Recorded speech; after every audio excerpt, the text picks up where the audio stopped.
Hey guys, welcome back to my channel. My name is Caitlin and today I'm going to be going over everything you should expect and know before going to your freshman orientation at UCLA. Let's get into it!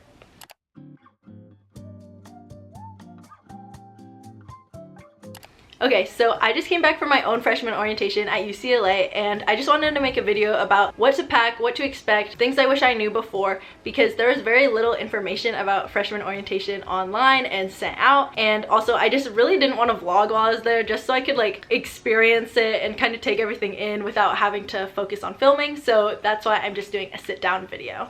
Okay, I'm gonna start off with what you should bring to orientation. UCLA does provide a packing list for freshman orientation, but I'm gonna just come on here and have some of my personal recommendations. So one thing that I would definitely recommend is hand soap. During orientation, you're staying in the Plaza dorms, which has a shared bathroom, so hand soap is not provided. So luckily one of my suite mates actually brought hand soap and it worked out really well. I would also recommend bringing your own towel and blanket. On the packing list, it does say that a towel and blanket are provided, and that is true, but the towels and blankets provided are pretty low quality and scratchy and uncomfortable. But if you don't have room to pack it, then just use the ones provided. One thing that you don't necessarily like bring like an item, but just an app to keep in mind to download is GroupMe. That's what they used for my orientation, like everyone, all the NSAs. That's how you communicate with your new student advisor, is GroupMe. So have that downloaded just so you come prepared. The next thing that I would be sure not to forget is a credit or debit card and or some extra cash. Although meals are supposed to be included in the $500 fee that you had to pay to go to orientation, some of the meals you just get a meal coupon, and ours were for $12 for any of the restaurants at UCLA, but then a lot of the things on the menu at the restaurants cost more than $12, so you had to pay the difference, if that makes sense.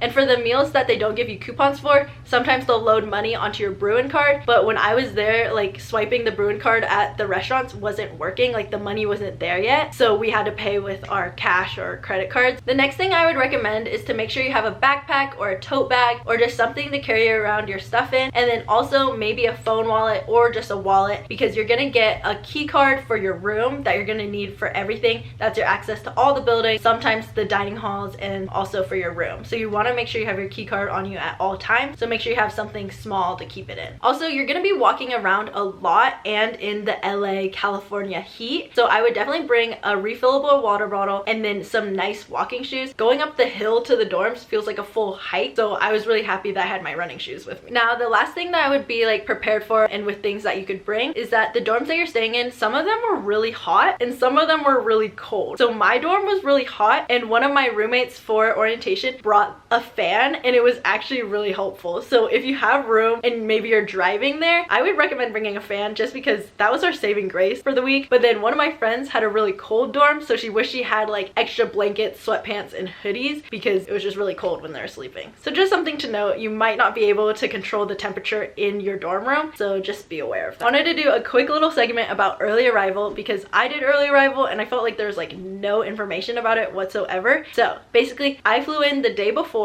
orientation started, and I Ubered to campus. You can take a shuttle, there is a shuttle, but I couldn't find it, so I don't know how to help you with that. But I just Ubered, I split it with one of my friends, we flew together, and we made it to campus around like 3 p.m. But you can check in any time of day. That was a misconception, that like you could only check in at 8 p.m. because of the way the email was worded, but you can check in any time of day. Reber Hall, there's gonna be people there to check you in, and so I checked in at 3 p.m., got my room key, got my dorm, whatever. It was all good. The thing that starts at 8:30 p.m. is like a social event, and that's just like outside with all of the early arrival kids and then some like undergrad students leading it, and you basically just do icebreakers. And then we went out into Westwood and walked around, but it was pretty fun and you got to meet a lot of new people. And yeah, that's just my little segment about early arrival. So if you have any questions, leave it down below, I can help you out. Now moving into what to expect for freshman orientation, you're gonna get an email and they'll send you the schedule like a couple days before your session, so I wouldn't be too worried about that. Just like a little mini run through is the first day you're gonna be in a ton of presentations, you're gonna be walking, and you're just gonna have to try your hardest to stay awake. Second day, you have a lot more freedom, a lot less on your schedule, but you're gonna have to learn how to enroll in your classes, pick the classes you want, and plan them out. Third day is enrollment, and then tours and some more presentations, and then you're done. Next thing I would say is to learn how to use your DAR or DAR and your class planner before you go to orientation. You can learn how to do that with the pre pre-orientation modules they send out. And I just say that because it would have been a lot easier for me if I like played around with the DAR and the class planner before going, because it's really stressful trying to plan your classes, learn how to use the website, and enroll in them all on there with like no prior knowledge. So really just like play around with it before you go to orientation. Okay, my last little bits of information just generally about orientation is that you're going to be assigned an NSA, and your NSA is in charge of 10 people including you. So you're going to be in a group of 10 and you're grouped by major. So people with the same exact major as you or like kind of similar majors. So I'm a physiological science major, and I was with a lot of phi-sci majors, but also like some like biochem and like biology. Also be prepared not to sleep very well or not that much. So a lot of the nights were pretty late nights, like midnight, and then you have to get up at 7 a.m. to be prepared for all of the orientation activities. So coming out of summer,